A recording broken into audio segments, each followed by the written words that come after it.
Alors une fois qu'on sait décrire la position, ce qui va nous intéresser assez logiquement, c'est d'essayer de déterminer la vitesse d'un objet.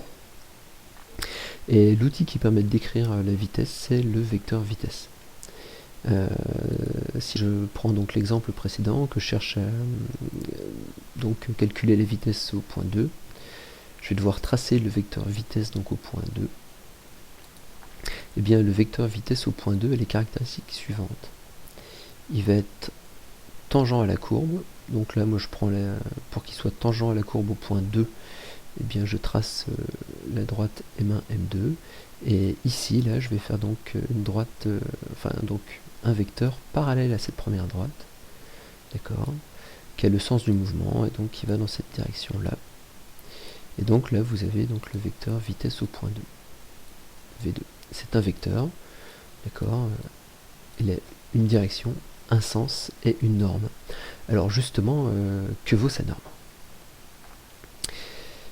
Et bien donc pour la calculer, on aurait plusieurs solutions, hein, puisque la vitesse étant une distance divisée par un temps, on pourrait se dire, tiens, je vais prendre la distance entre le point 1 et le point 2 et diviser par le temps qu'on met pour aller de là à là. Mais on pourrait se dire également que ça serait peut-être plus juste de prendre la distance entre le point 2 et le point 3. Et on se rend compte que les deux valeurs vont être différentes, puisqu'en fait, comme c'est une chute, l'objet est en pleine accélération. Et la solution la plus juste, en fait, consiste, pour calculer la vitesse au point 2, à prendre la distance parcourue entre M1 et M3, et de la diviser par le temps mis pour aller du 1 à 3. Donc ce qui nous donne en termes de formule, cette formule-là. Donc la vitesse au point 2, c'est la distance pour aller de M1 à M3 divisé par le temps pour aller du point 3 au point 1. Et donc on va mettre en place on va essayer de le mettre en œuvre, donc ceci. Donc je retourne à ma trajectoire. Et donc il faut que je mesure la distance M1, M3.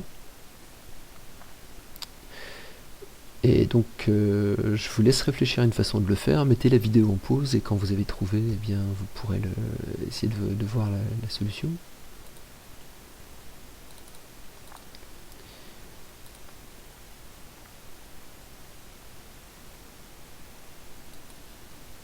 Alors, donc il va falloir à un moment donc mesurer la distance entre M1 et M3. Alors attention, moi j'ai une échelle qui est pas bonne par rapport à la vôtre, parce que vous, normalement, un carreau doit correspondre à 1 cm. Donc ce qui fait un facteur 2 par rapport à l'échelle, puisque 1 mètre correspond un gros carreau correspond à 2 mètres.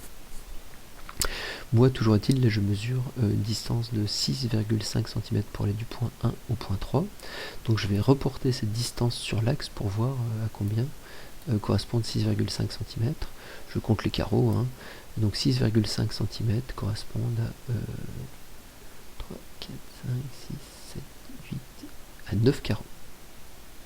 Donc 9 carreaux qui correspondent donc à 9 mètres.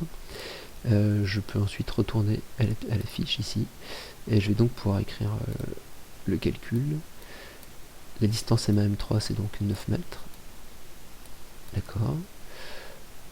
On sait qu'il s'écoule 1 seconde entre chaque point, donc T3 c'est 3 secondes, T1 c'est 1 seconde, donc ça sera 3 secondes moins 1 seconde 2, et donc ça nous fait un résultat de 4,5 mètres par seconde.